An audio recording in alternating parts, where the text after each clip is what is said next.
4 নং প্রশ্নটি বলছে m প্লাস n সমান 5 এবং m মাইনাস n সমান 3 হলে m square plus n square এর মান কত নির্ণয় করো। এটা হচ্ছে বীজগাণিতিক রাশি যে অধ্যায়টি আছে, তৃতীয় অধ্যায়, এই তৃতীয় অধ্যায়ের একটি প্রশ্ন। তাহলে এখানে m প্লাসের মান এবং m মাইনাসের n এর মান দেওয়া আছে। আমাদের বলছে m square plus n square মান বের করতে।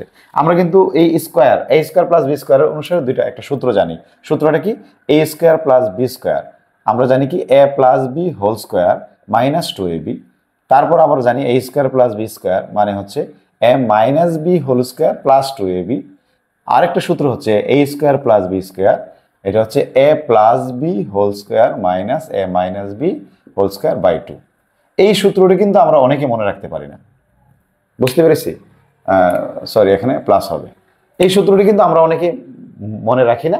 আমরা প্রথম দুইটা সূত্র সবাই পারি, কিন্তু এই সূত্রটা মনে রাখি না। না, এই সূত্রটি মনে রাখতে হবে। এটা আবার এভাবে লেখা আছে অনেক জায়গায়, 2 into a square plus b square সমান কি a plus b whole square plus a minus b whole square. একই কথা, মানে এই টুকে আমরা পক্ষান্তর করলে নিচে আসবে, ঠিক আছে কিনা? তাহলে এই সূত্র মানেই এটা। তাহলে আমরা এটাকে এইভাবে যদি মনে রাখতে পারি তাহলে আমাদের জন্য সুবিধা হবে, অনেকগুলো অঙ্ক আমরা সহজে করতে পারবো। তাহলে এখন আমরা কোন সূত্রটা অ্যাপ্লাই করবো? a square plus b square, যেটাকে বলছে এখানে m square plus n square মানটা বের করতে বলছে।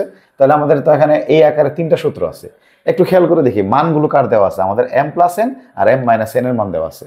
তাহলে আমাদের অবশ্যই দেখো a plus b a minus b, তাহলে এটাই হচ্ছে আমাদের জন্য সঠিক। কারণ এই দুইটা যদি লিখি আমরা, প্লাসের মানটা বসাতে পারবো অথবা মাইনাসের মান বসাবো, কিন্তু এ বির মান মানে এম এন এর মানটা কিন্তু আমাদের দেওয়া নাই, বোঝা গেছে? তাই আমরা যেহেতু প্লাস মাইনাস দুইটা মান দেওয়া আছে, তখন দুইটা মান দেওয়া থাকলে তোমরা এই সূত্র ইউজ করবা।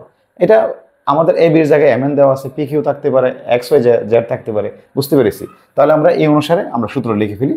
M square plus n square সমান কি হবে তাহলে? M plus n whole square plus m minus n whole square by কত? 2। তাহলে এখানে m প্লাস n এর মান কত? 5 স্কোয়ার, আর m মাইনাস n এর মান কত? 3 স্কোয়ার বাই 2। তাহলে 25 প্লাস কত? 9 বাই 2, তাহলে কত হলো?